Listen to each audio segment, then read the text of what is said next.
আসসালামু আলাইকুম। গাজীর চট্টগ্রাম উচ্চ বিদ্যালয় কলেজের পক্ষ থেকে সকলকে স্বাগত জানাচ্ছি। আমি জাকির হোসেন, প্রভাষক আইসিটি। আমরা কথা বলছিলাম অধ্যায় 3 নিয়ে। অধ্যায় 3 এটা হচ্ছে সংখ্যা পদ্ধতি ও ডিজিটাল ডিভাইস। এই অধ্যায়ের উপরও আমার বিগত 2টা ক্লাস আছে, যেটা আশা করি তোমরা দেখেছো। প্রথম ক্লাসে আমি আলোচনা করেছিলাম জাস্ট সংখ্যার উপরে, সংখ্যা কি ইতিহাস ব্যাখ্যা করেছি এবং সংখ্যা পদ্ধতিগুলো কি কি ব্যাখ্যা করেছি। এবং দ্বিতীয় ক্লাসটাতে যেটা ছিল আমার সংখ্যা পদ্ধতি রূপান্তর পর্ব 1, সেখানে আমি সংখ্যা কীভাবে গঠিত হয় সেটা নিয়ে আলোচনা করেছি এবং একটা সাধারণ নিয়ম শিখেছি, যেখানে আমরা শিখেছি কি যে কোনো পদ্ধতিতে কীভাবে আমরা দশমিকে রূপান্তর করতে পারি। আশা করি ক্লাস দুটি তোমরা দেখেছো এবং বুঝতে পেরেছি। আজকে আমরা এই সংখ্যা পদ্ধতি রূপান্তরের দ্বিতীয় পর্বের ক্লাসটি নিব। আসলে সবাইকে স্বাগত জানাচ্ছি আমার আজকের ক্লাসে। দ্বিতীয় পর্বে আমরা কি কি নিয়ে আলোচনা করবো এটা দেখে নিই। দ্বিতীয় পর্বে আমরা আসলে আলোচনা করব দশমিক হতে যে কোনো পদ্ধতির উপর। এর আগে ক্লাসটাতে কি ব্যাখ্যা করেছিলাম যে কোনো পদ্ধতিতে দশমিক। আজকে আমরা আলোচনা করব দশমিক হতে যে কোনো পদ্ধতির রূপান্তর। যেমন কি আছে, দশমিক হতে বাইনারিতে আছে, দশমিক হতে অক্টাল, দশমিক থেকে হেক্সাডেসিমাল। এগুলোর বাইরেও আরো কয়েকটা আছে, যেটা হচ্ছে বাইনারি হতে অক্টাল, তারপর অক্টাল হতে বাইনারি, বাইনারি হতে হেক্সাডেসিমাল, হেক্সাডেসিমাল হতে বাইনারি রূপান্তর, অক্টাল হতে হেক্সাডেসিমাল রূপান্তর। অর্থাৎ আজকে চেষ্টা করব রূপান্তর শেষ করার জন্য, অর্থাৎ কনভার্সন, নাম্বার সিস্টেমের কনভার্সেশনগুলো শেষ করার জন্য। আশা করি তোমরা সবাই মনোযোগের ভিডিও দেখবে এবং যদি মনোযোগের ভিডিও দেখো, আশা করি তোমাদের সমস্যাগুলো অর্থাৎ রূপান্তর বা কনভার্সেশনের মধ্যে তোমাদের কোনো সমস্যা থাকবে না। চলো শুরু করা যাক আজকে ক্লাসটা। প্রথমেই দেখে দশমিক হতে যে কোনো পদ্ধতি। আসলে দশমিক হতে যে কোনো পদ্ধতি মানে একটা সাধারণ নিয়ম। এই নিয়ম অনুযায়ী আমি সবগুলো করবো, অর্থাৎ দশমিক থেকে বাইনারি, দশমিক থেকে অক্টাল, দেখে দশমিক থেকে বাইনারি রূপান্তর, দশমিক থেকে অক্টালে রূপান্তর, দশমিক হতে হেক্সাডেসিমালে রূপান্তর। শুধু যে বাইনারি, অক্টাল এবং হেক্সাডেসিমালে রূপান্তর করতে পারবো তা না। আমি এর আগে ক্লাসে বলেছিলাম যে তুমি যদি তোমার নিজের মতো করে একটা সংখ্যা পদ্ধতি তৈরি করতে পারো, এক বুঝে ওই সমস্ত সংখ্যা পদ্ধতিগুলো তুমি এই একই নিয়মে দশমিক থেকে রূপান্তর করতে পারবে। আচ্ছা, তাহলে দেখি দশমিক হতে যে কোনো পদ্ধতিতে রূপান্তর পূর্ণ সংখ্যার ক্ষেত্রে। আসলে দশমিক থেকে অন্য কোনো পদ্ধতিতে যাওয়ার জন্য যদি একটা ভগ্নাংশ সংখ্যা থাকে, তাহলে আমরা এটাকে দুটো পার্টে করতে পারবো। পূর্ণ সংখ্যার একটা নিয়ম এবং ভগ্নাংশ পার্থক্যের আরেকটা নিয়ম করবো। অর্থাৎ দশমিক থেকে যে কোনো পদ্ধতি রূপান্তরে এই পদ্ধতিতে দুইটা পার্টে করতে হবে। পূর্ণ সংখ্যার জন্য একটা নিয়ম করতে হবে এবং ভগ্নাংশ পার্টের জন্য আরেকটা নিয়ম করতে হবে। তবে প্রথমে আমরা পূর্ণ সংখ্যার ক্ষেত্রে কিভাবে কাজ করবো দেখে নিই। কি করবো? দশমিক সংখ্যাটাকে আমি ভাগ করবো বেস দিয়ে। এখানে বেসটা কি, আমি যেই সংখ্যা পদ্ধতিতে যেতে চাই সেই সংখ্যা পদ্ধতির বেস। যদি আমি দশমিক থেকে বাইনারিতে যেতে চাই তাহলে এখানে বেস হবে 2, যদি অক্টালে যেতে চাই বেস হবে 8, যদি হেক্সাতে যেতে চাই তাহলে বেস হবে 16। এরপর কি করবো, আমি ভাগফল বের করবো এবং ভাগশেষ বের হবে, তারপর একই কাজ আমি রিপিট করবো। এই ভাগফলটাকে আবার বেস দিয়ে ভাগ করবো। এই কাজ কিন্তু আমি কতক্ষণ পর্যন্ত করবো? যতক্ষণ পর্যন্ত আমি ভাগফল শূন্য না পাচ্ছি। ভাগফল শূন্য পাওয়ার পর আমি কি করবো, ভাগশেষগুলোকে নিচ থেকে উপরে এই অর্ডারে লিখবো। লিখলে আমি দশমিক সংখ্যাটি পেয়ে যাবো। দশমিক সংখ্যা না, আমি যে পদ্ধতি যেতে চাচ্ছি সেই সংখ্যাটি আমি পেয়ে যাবো। চলো কিছু উদাহরণ দেখে নিই। প্রথমে আমি একটা পূর্ণ সংখ্যার উদাহরণ লিখি। আমার এখানে একটা সংখ্যা আছে, সংখ্যাটি হচ্ছে 103, একটা দশমিক সংখ্যা। এটাকে আমি বাইনারিতে রূপান্তর করবো। তাহলে দেখো কি বলেছিলাম, দশমিক সংখ্যাটিকে আমি ভাগ করবো বেস দিয়ে। যেহেতু আমি বাইনারিতে রূপান্তর করবো, তাহলে ভাগ করবো 2 দিয়ে। 103কে 2 দিয়ে ভাগ করলে আমি ভাগফল পাই 51 এবং ভাগশেষ পাই 1। আসলে মূলত 103কে যদি আমি 2 দিয়ে ভাগ করি তাহলে ভাগফল আসে কত, যদি তোমরা ক্যালকুলেটর করো তাহলে 51.5। কিন্তু আমি এখানে পূর্ণাংশ লিখবো, লিখলাম এখানে। তাহলে আমার এখন কি হবে, আমাদের ভাগশেষ বের নিয়ম দেখলে তোমরা জানো। এখানে অতিরিক্ত বর্ণনা দেওয়ার কোনো প্রয়োজন নেই। তখন কি বলছে যে ভাগফলটাকে আমি যে বেস দিয়ে গুণ করবো। গুণ করলে কত হবে, এখানে গুণ করলে হবে 51কে 2 দিয়ে গুণ করলে হবে 102। এখন এই যে আমার সংখ্যাটা থেকে সে 102 বিয়োগ করবে, অর্থাৎ 103 থেকে 102 বিয়োগ করতে থাকে 1, সেই 1 হচ্ছে আমার ভাগশেষ। একইভাবে আবার কি করি, আমি সেই 51কে আমি 2 দিয়ে ভাগ করি, ভাগ করলে হবে ভাগফল হবে 25, ভাগশেষ হবে 1। ঠিক এইভাবে আমি ভাগ করতে থাকি। কতক্ষণ পর্যন্ত ভাগ করবো? যতক্ষণ পর্যন্ত আমার কিনা হচ্ছে এখানে ভাগফল শূন্য না হচ্ছে।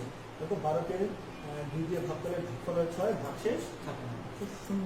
একইভাবে 6কে 2 দিয়ে ভাগ করলে ভাগফল 3, ভাগশেষ 0। এইভাবে আস্তে আস্তে আমি কী করবো, এখনও কোনো ভাগফল পেয়েছি আর ভাগফল কিন্তু এখনো শূন্য পাইনি। তো এটাকে আবার 2 দিয়ে ভাগ করি, ভাগ করলে ভাগফল হবে শূন্য, ভাগফল শূন্য, ভাগশেষ 1।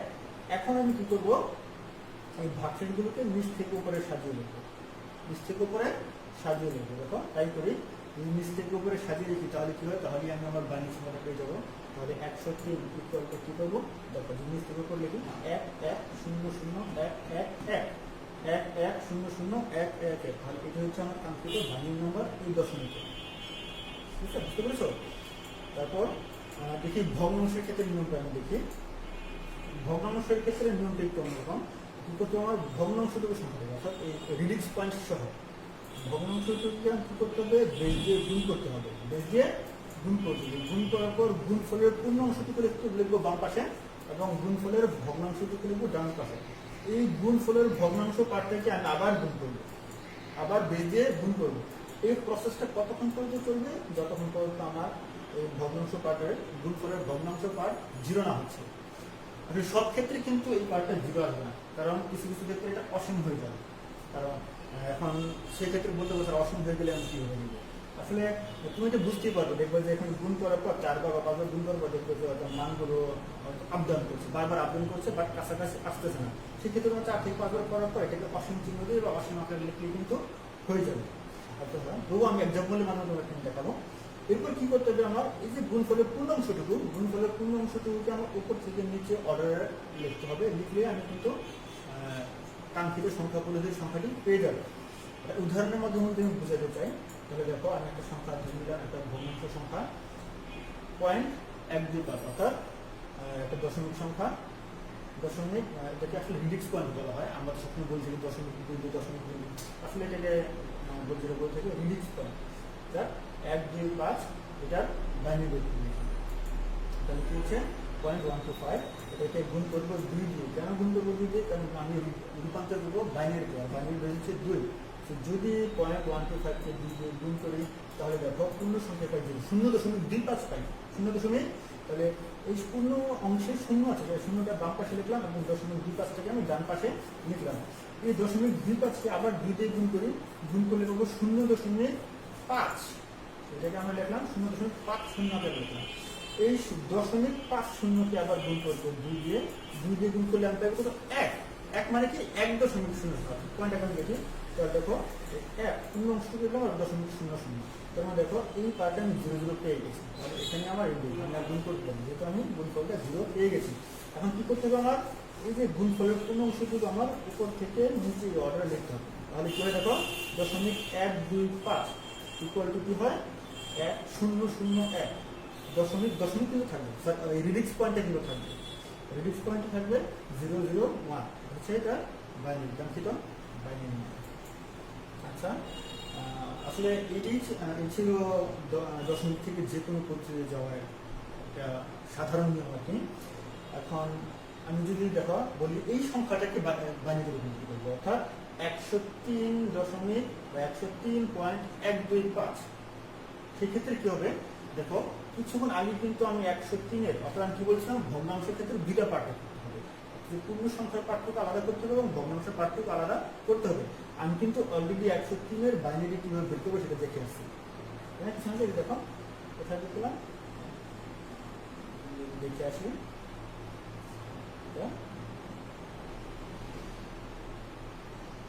এখানে 103 সমান কত পেয়েছিলাম, 1100111, ওকে। এবং 0.125 সমান কত পেয়েছিলাম, 0.125 পেয়েছিলাম 0.001।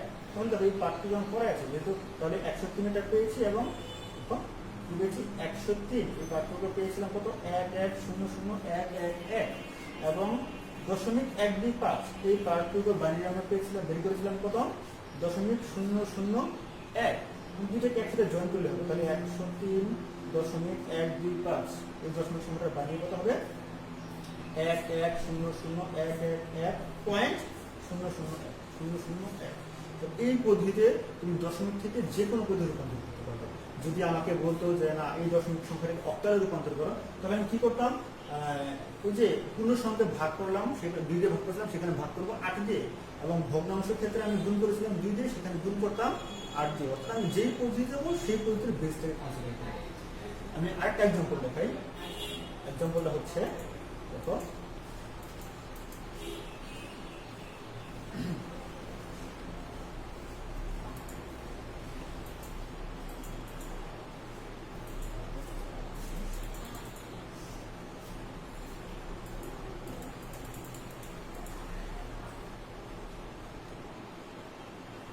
আচ্ছা, আমি যদি আরেকটা উদাহরণ দেখি, তাহলে দেখো এখানে দশমিক থেকে আমি একটা হেক্সাডেসিমাল সংখ্যা রূপান্তর করে দেখি।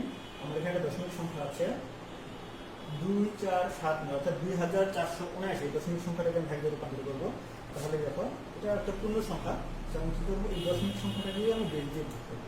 দশমিক সংখ্যাটা নিলাম, এটাকে আমি ভাগ করবো 16 দিয়ে, কারণ হেক্সাডেসিমালের বেস কত, হেক্সাডেসিমালের বেস হচ্ছে 16। যদি 16 দিয়ে ভাগ করি তাহলে হবে 100, ভাগফল আসে 154 এবং ভাগশেষ আসে 15। হেক্সাডেসিমালের ক্ষেত্রে কি হবে, যদি আমার ভাগশেষ 9-এর বেশি হয়, 9-এর বেশি হয়, তাহলে আমার কি লিখতে হবে, হেক্সাডেসিমাল অঙ্কগুলো কি 0 থেকে 9, এবং এরপর হচ্ছে A B C D E F, এবং A মানে 10, B মানে 11, C মানে 12, D মানে 13, E মানে 14 এবং F মানে 15, এভাবে কাউন্ট করতে হবে। তাহলে 15 মানে F, 15 না লিখে আমার লিখতে হবে কি F। একটা বিষয় দেখো, ভাগশেষের ব্যাপারটা আমি আরেকবার দেখাচ্ছি। যেমন 2479, এটাকে যদি আমি 16 দিয়ে ভাগ করি, তাহলে ভাগফল কি আছে আমার 154.9375। আমি কি বলেছি, আমি পূর্ণাংশটুকু লিখব। পূর্ণাংশটুকু লেখার পর কি হবে, যদি আমি দেখো 154কে যদি 16 দিয়ে ভাগ করি, 16 দিয়ে গুণ করি, যে গুণফল আসবে সে এই সংখ্যাটা থেকে গুণফল বিয়োগ করলে কিন্তু আমি এটা পেয়ে যাই, ভাগফলটা পেয়ে যাই। তাহলে দেখো আবার 154কে আমি 16 দিয়ে ভাগ করি, ভাগ করলে কি হবে 9, এবং ভাগশেষ পাবো কত 10। 10 মানে কি লিখতে হবে A। আবার 9কে যদি 16 দিয়ে ভাগ করি, ভাগফল পাবো 0। ভাগফল পাবো 0, ভাগফল 0 হলে ভাগশেষ আমার কি 9। এখন এই ভাগশেষগুলোকে আমরা কি করতে হবে, নিশ্চিত করে অর্ডারে লিখতে হবে। তাহলে দেখো 2479 এই সংখ্যাটার হেক্সাডেসিমাল সংখ্যা আমরা কত পেলাম, 9AF। 9AF। তাহলে এই হচ্ছে আমার দশমিক হতে হেক্সাডেসিমাল পদ্ধতিতে রূপান্তর। দশমিক হতে যে কোনো সংখ্যা পদ্ধতি, সেটা হেক্সাডেসিমাল সরি, দশমিক হতে যে কোনো সংখ্যা পদ্ধতিতে রূপান্তরের কিছু একটা সাধারণ নিয়ম। তাহলে একটা বিষয়, আরেকটা বিষয় লক্ষ্য করো, আমি যদি একটু এখানে রিপিট করি, যেমন গত ক্লাসে যেটা বলেছিলাম যে কোনো পদ্ধতিতে দশমিক, আজকে দেখলাম দশমিক থেকে যে কোনো পদ্ধতি।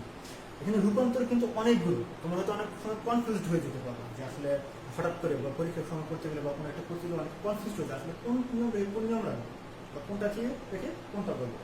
তো যখনই তোমাদের সামনে কনভারসেশন আসবে বা কোনো সংখ্যা বলতে রূপান্তর আসবে বা রূপান্তর করতে বলবে, তখনই তুমি একটা বিষয় মাথায় নেবা যে এখানে ডেসিমাল কথা আছে কিনা বা দশমিক কথা আছে কিনা। যাই হোক, যে কোনো পদ্ধতিতে দশমিক বা দশমিক থেকে যে কোনো পদ্ধতি এখানে পড়ে আসতেছে, প্রথমে দেখবা এই রূপান্তরে আমার ডেসিমাল কথা অর্থাৎ দশমিক সংখ্যা পদ্ধতির কথা আছে কিনা।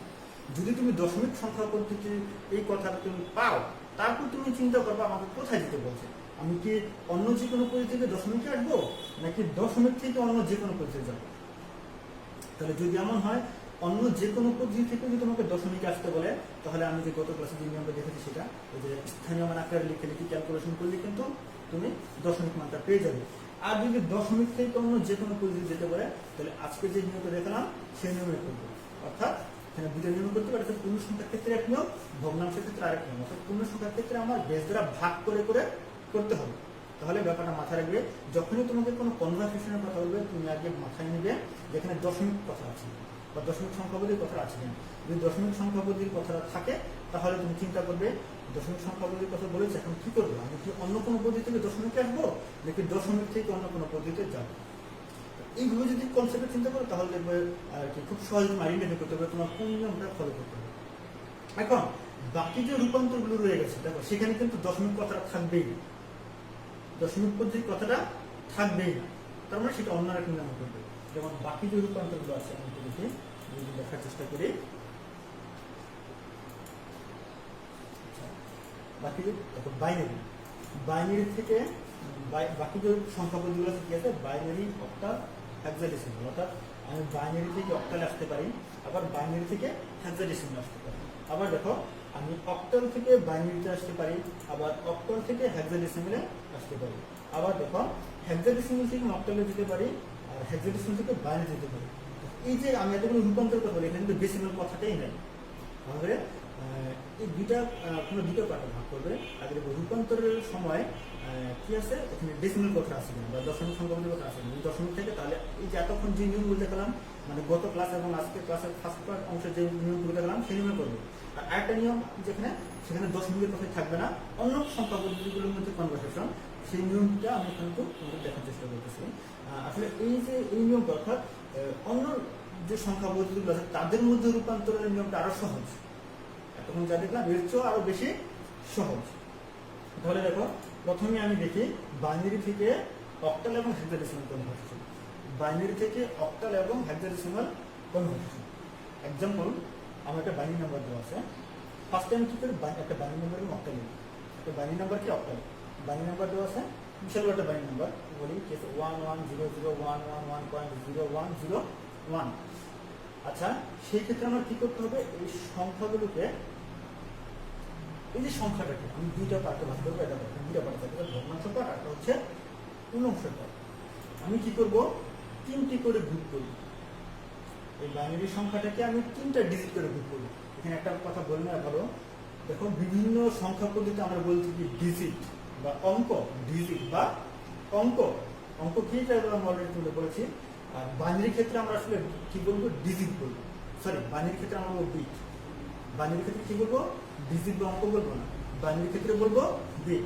আমরা কি জানি, বাইনারির প্রতিটি একটি বাইনারিতে 0 আর 1 হচ্ছে একটি বিট। দেখো এখানে 3 বিট করে ভাগ করবো। আসলে অক্টাল সংখ্যা পদ্ধতি 3 বিটে। অক্টাল সংখ্যা পদ্ধতি কয় বিটের, 3 বিটের। কেন 3 বিটের আমি তো বলি তোমাকে, অক্টালের সর্বশেষ অঙ্ক কত, অক্টালের সর্বশেষ অঙ্ক হচ্ছে 7। কত, 7। এখন 7কে যদি তুমি দেখো বাইনারিতে রূপান্তর করো, তাহলে 7-এর বাইনারি কত আসে, 7-এর বাইনারি তুমি আমি তো কিছু রূপান্তর দেখেছি, বাইনারি থেকে ডেসিমাল রূপান্তর, হ্যাঁ। যখন 7কে যদি বাইনারিতে রূপান্তর করো, তাহলে দেখো 7-এর বাইনারি আসে 111, অর্থাৎ 3টা 1। তাহলে অক্টালের সর্বোচ্চ অঙ্ক যেটা, সেটাকে প্রকাশ করে 3 বিট প্রয়োজন হচ্ছে, তাহলে বাকি অঙ্কগুলো প্রকাশ করার 3 বিটের প্রয়োজন নেই। এটা একটা সাধারণ কনসেপ্ট আর কি, লজিক দেখো এখানে একটা সাধারণ কনসেপ্ট। তাহলে অক্টাল সংখ্যা হচ্ছে 3 বিটের। এই কারণে কি করতে হবে, যখন বাইনারি থেকে অক্টালে রূপান্তর করবো, তখন বাইনারি সংখ্যাটাকে 3 বিট করে গ্রুপ করবো। এখন এখানে কথা হচ্ছে, এই যে দেখছো যদি এমন ভগ্নাংশ সংখ্যা থাকে, যাই হোক, পূর্ণ সংখ্যার ক্ষেত্রে আমি কি করবো, গ্রুপ করবো ডান থেকে বাম দিকে, ডান থেকে বাম দিকে। আর ভগ্নাংশ পার্টের ক্ষেত্রে আমি গ্রুপ করবো বাম থেকে ডান দিকে। কোন দিক থেকে, বাম থেকে ডান দিকে। আবার বলি, পূর্ণ সংখ্যার ক্ষেত্রে আমি গ্রুপ করবো ডান থেকে বামে, ভগ্নাংশ পার্টের জন্য গ্রুপ করে আমি বাম থেকে ডানে। যেমন দেখো প্রথমে আমি 3 বিটের একটা গ্রুপ করলাম, 111। এরপর আমি পরের 3 বিট 100 লিখলাম 100। এরপর হাতে রয়ে গেছে 1 বিট, এটার সাথে এটার বামে আমি আরো 2 বিট যুক্ত করে 3 বিট করবো। এটার বামে আরো 2 বিটের যুক্ত করে 3 বিট করা হবে। এখন দেখো ভগ্নাংশ পার্ট কি বলছিলাম, বাম থেকে ডানে গ্রুপ করবে, হ্যাঁ। 010, এই যে 3টা একটা গ্রুপ করলাম 010, বাকি ডান দিকে রয়ে গেছে একটা, হ্যাঁ। 1 বিটের ডান দিকে আরো 2 বিটের যোগ করে এটাকে 3 বিট করবো, কারণ যেটা আমি গ্রুপ করবো বাম থেকে ডান দিকে। তো ভগ্নাংশের ক্ষেত্রে আমি 0 যোগ করবো ডান দিকে, ডান পাশে। এই যে একটা 100 আর 2টা 0 যোগ করে আমি 3 বিট পূর্ণ করলাম। এখন কাজটা কি হবে, আমি এই যে বাইনারি নাম্বারগুলো পেলাম, এখন আমি কনসিডার করবো প্রতিটাকে আলাদা আলাদা বাইনারি নাম্বার হিসেবে কনসিডার করবো। এটা একটা বাইনারি নাম্বার, এটা একটা বাইনারি নাম্বার, এটা একটা বাইনারি নাম্বার, এটা একটা বাইনারি নাম্বার, এটা একটা বাইনারি নাম্বার, অর্থাৎ আলাদা আলাদা বাইনারি নাম্বার হিসেবে আমি কনসিডার করবো। তাহলে দেখি এই বাইনারিটা, এটার ডেসিমাল কত আসে। দেখো এটার ডেসিমাল আসে, দেখো 4। তোমাদের কিন্তু অলরেডি আমি বাইনারি থেকে দশমিক সংখ্যা পদ্ধতি রূপান্তর শিখিয়েছি, তোমরা এগুলো বের করবা।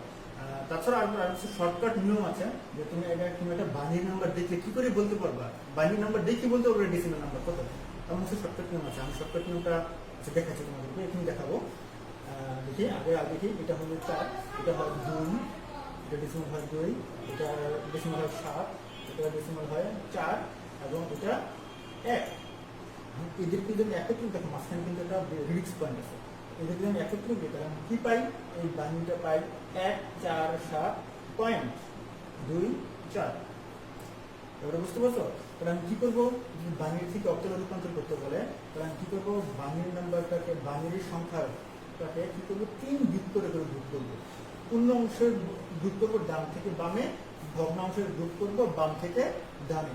এরপর তাদের সমতুল্য ডেসিমাল নাম্বারগুলো আমি, অর্থাৎ এই যে প্রতিটার সমতুল্য ডেসিমাল নাম্বারগুলো আমি লিখে দিব। লিখে দিলে কি পাবো? আমি সেই বাইনারি সংখ্যা অক্টাল পেয়ে যাবো। ঠিক একইভাবে দেখা যাচ্ছে যে হেক্সার ক্ষেত্র কিন্তু একই নিয়ম। অক্টালে যেমন আমরা কি করছি? 3টি করে গ্রুপ করেছি। কয়টি করে? 3টি করে। কিন্তু হেক্সার ক্ষেত্রে গ্রুপ করবো 4টি করে, কারণ হেক্সা হচ্ছে 4 বিটের। হেক্সা হচ্ছে একটি 4 বিটের উৎপাদন বা 4 বিটের সংখ্যা বলে দিই। হেক্সার ক্ষেত্রে কয়টি করে গ্রুপ করবো? 4টি করে গ্রুপ করবো, 4 বিট করে গ্রুপ করবো। নিয়ম একই।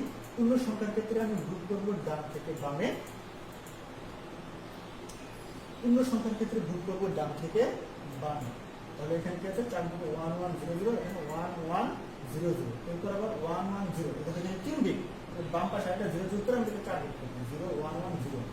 ভগ্নাংশের ক্ষেত্রে কি হবে? বাম থেকে ডান দিকে। তাহলে এই 3টি মিলে হচ্ছে একটা গ্রুপ 0101, 4টি মিলে একটা গ্রুপ 0101। হাতের রয়ে গেছে একটি। এখন এইটা এই একটার সাথে একটার ডান পাশে আমরা 3টি যোগ করে 4টি করবো, 100, 3টি 0 যোগ করে আমি 4টা করবো। ঠিক একই নিয়ম। এই যে প্রতিটাকে আমি আলাদা আলাদা সংখ্যা হিসেবে বিবেচনা করবো, বাইনারি সংখ্যা হিসেবে বিবেচনা করবো। তো এই বাইনারি ডেসিমাল হচ্ছে 8, এটা হচ্ছে 5, এটা হচ্ছে কত? আসলে এটার বাইনারি হচ্ছে, এটার ডেসিমাল হচ্ছে 12। কিন্তু হেক্সা ডেসিমাল সংখ্যা বলে আমি তোমাদের বলেছি, অর্থাৎ 9 পর গেলে আমি সেই এবিসি ব্যবহার করবো। অর্থাৎ 12 মানে কি? সি। 12 মানে সি। আর এটা হচ্ছে 6।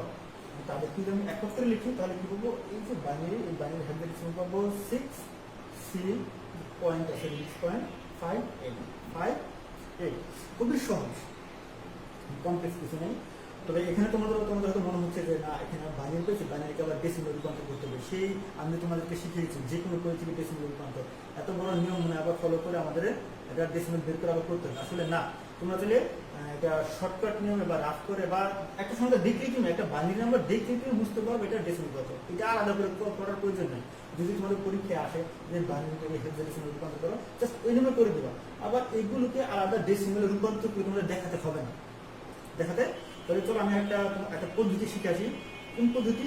যে পদ্ধতিতে তুমি একটা বাইনারি নাম্বার বা একটা ডেসিমাল নাম্বার দেখে, একটা বাইনারি নাম্বার দেখে বলতে পারো এটা ডেসিমাল কত, বা একটা ডেসিমাল নাম্বার দেখে যেন বলতে পারো এটার বাইনারি। আচ্ছা, সহজ পদ্ধতিতে বাইনারি থেকে দশমিক, দশমিক থেকে বাইনারি রূপান্তর। তাহলে এই নিয়মটা আয়ত্ত করতে চাইলে বা এটা তোমার প্রথমে আমি যেটা তোমাদেরকে বলেছিলাম এর আগে, যে বাইনারি সংখ্যা পদ্ধতিতে স্থানীয় মানগুলো কিন্তু দ্বিগুণ করে বৃদ্ধি পায়। মনে আছে? বাইনারি পদ্ধতিতে স্থানীয় মানগুলো কয়গুণ করে বৃদ্ধি পায়? দ্বিগুণ করে বৃদ্ধি পায়। ঠিক? 1, 2, 4, 8, 16, 32, 64 এইভাবে স্থানীয় মানগুলো দ্বিগুণ করে বৃদ্ধি পেতে থাকে বাইনারিতে। কেন দ্বিগুণ করে বৃদ্ধি পেতে আমি ব্যাখ্যা করেছিলাম, এখন বলবো না। তাহলে স্থানীয় মানগুলো তুমি একটা জায়গায় লিখে নেবে। ঠিক আছে? প্রথমে আমি দেখি একটা বাইনারি নাম্বার দেখে কিভাবে বলতে পারো সেটা ডেসিমাল কত। একটা বাইনারি নাম্বার থেকে একটা বাইনারি নাম্বার 10011। তাহলে দেখো প্রথমটার স্থানীয় মান কত? প্রথমটার স্থানীয় মান কিন্তু 1, এরপরটার স্থানীয় মান 2, এরপরটার স্থানীয় মান 4, এরপরটার স্থানীয় মান 8, তারপরটার স্থানীয় মান কত? 16। কারণ বাইনারির স্থানীয় মানগুলো কত গুণ করে পারে? 2 গুণ করে পারে। এখন লক্ষ্য করো, দেখো তো কোন কোন স্থানীয় মানের জায়গায় 1 আছে, আমি সেগুলোকে কাউন্ট করবো। কি হয়েছে? দেখো এখানে দেখো এই যে 1 এর স্থানীয় মান, সরি স্থানীয় মান, এটার এখানে 1 আছে, এটা একটা 1 আছে, এটা একটা 1 আছে, এইগুলো কিন্তু আমি কনসিডার করি না, এইগুলো বাদ।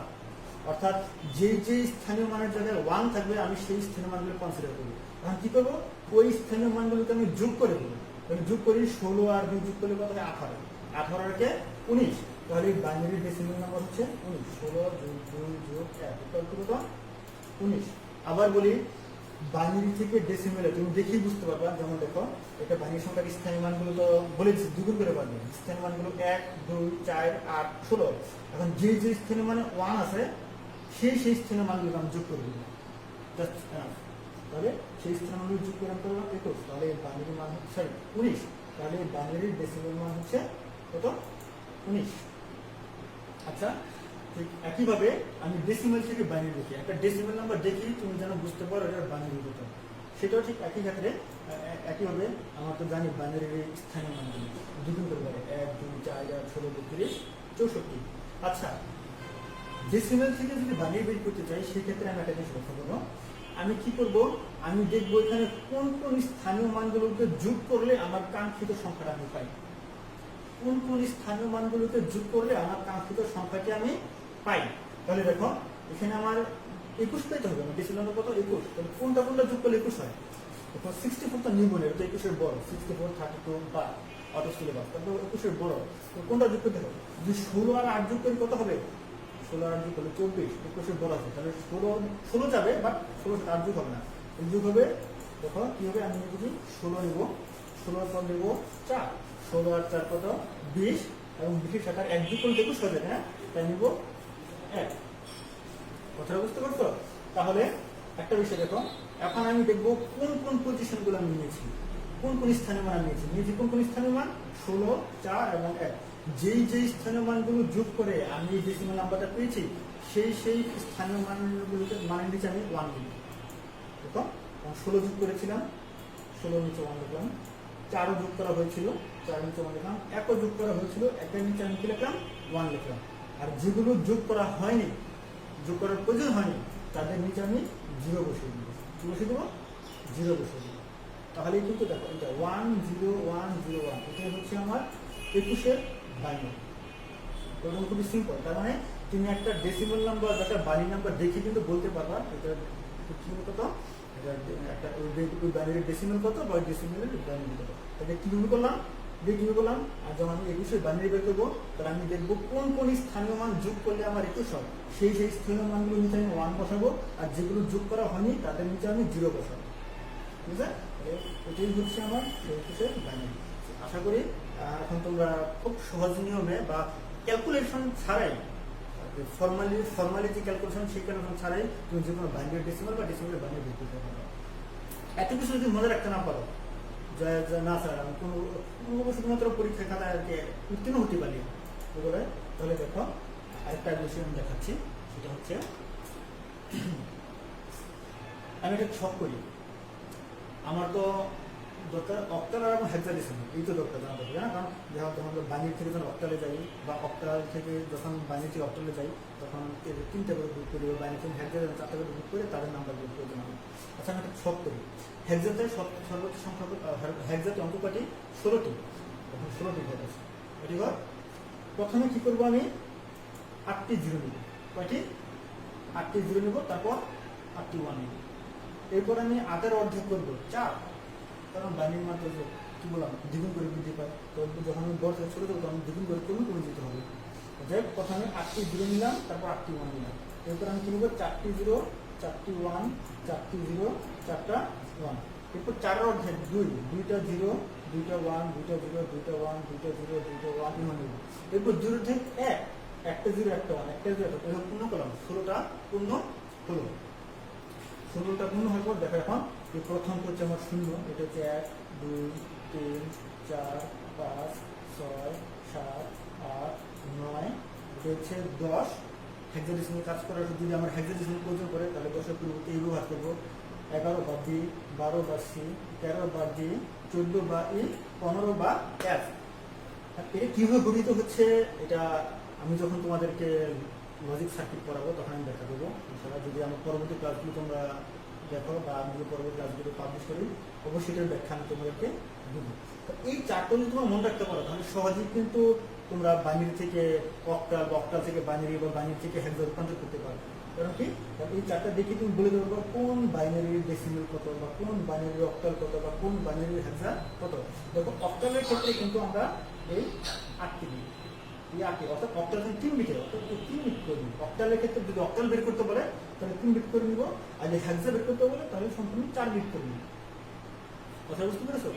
আচ্ছা, এখন যে বাকি যে পদ্ধতিগুলো রয়েছে সেগুলিকে একটু দেখে। অক্টাল থেকে বাইনারি আমি তখন দেখেছিলাম বাইনারি থেকে অক্টাল এবং বাইনারি থেকে হেক্সা। এখন আমি দেখি অক্টাল থেকে বাইনারি।